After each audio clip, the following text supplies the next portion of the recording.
ಕರ್ತನಲ್ಲಿ ಪ್ರಿಯರೇ, ನಿಮ್ಮೆಲ್ಲರನ್ನು ಯೇಸುಕ್ರಿಸ್ತನ ನಾಮದಲ್ಲಿ ಸ್ವಾಗತಿಸುತ್ತೇನೆ. ಈ ದಿನದ ವಾಕ್ಯವು ಕೀರ್ತನೆಗಳು 145ನೇ ಅಧ್ಯಾಯ 20ನೇ ವಚನ. ಯೆಹೋವನು ತನ್ನನ್ನು ಪ್ರೀತಿಸುವ ಎಲ್ಲರನ್ನು ಕಾಪಾಡುತ್ತಾನೆ, ಆದರೆ ಎಲ್ಲಾ ದುಷ್ಟರನ್ನು ಸಂಹರಿಸುತ್ತಾನೆ ಎಂಬುದಾಗಿ. ಈ ದಿನದ ವಾಕ್ಯಕ್ಕಾಗಿ ಸ್ತೋತ್ರ ಮಾಡೋಣ ಪ್ರಿಯರೇ. ಕರ್ತನು ಹೀಗನ್ನುತ್ತಾನೆ, ಆತನನ್ನು ಪ್ರೀತಿಸುವ ಎಲ್ಲರನ್ನು ಕಾಪಾಡುತ್ತೇನೆ ಎಂಬುದಾಗಿ. ಹೌದು, ಆತನು ಪ್ರೀತಿ ಸ್ವರೂಪಿಯಾಗಿ ಇದ್ದಾನೆ.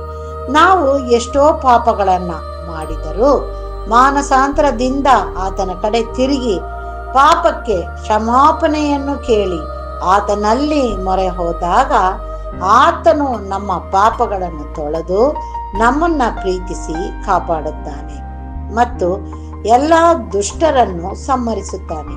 ಪ್ರಿಯರೇ, ನಾವು ಆತನನ್ನು ಪ್ರೀತಿಸುವ ಗುಣವನ್ನು ಹೊಂದಿಕೊಂಡು ಆತನಿಗೆ ನಮ್ಮನ್ನ ಒಪ್ಪಿಸಿ ಬಾಳೋಣ, ಪ್ರಾರ್ಥಿಸೋಣ.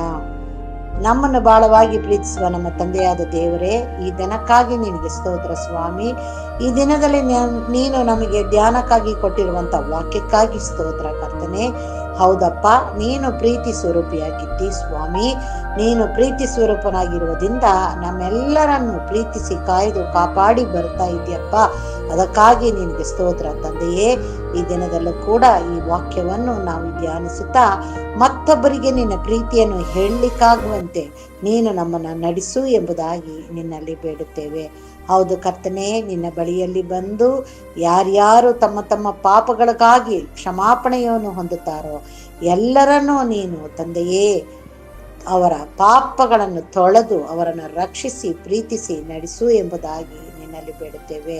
ಮತ್ತೊಂದಾವರ್ತಿ ನಿನ್ನ ಸನ್ನಿಧಾನದಲ್ಲಿ ಬರುವಂತೆ ನೀನು ನಮಗೆ ಅವಕಾಶವನ್ನು ಮಾಡಿಕೊಟ್ಟು ನಮ್ಮನ್ನು ನಡೆಸಿದ್ಯಲ್ಲಪ್ಪ, ಅದಕ್ಕಾಗಿ ನಿನಗೆ ಸ್ತೋತ್ರ. ನೀನು ನಮ್ಮ ಮೇಲೆ ಇಟ್ಟಿರುವ ನಿನ್ನ ಪ್ರೀತಿಗಾಗಿ ನಿನಗೆ ಸ್ತೋತ್ರ ಕರ್ತನೆ.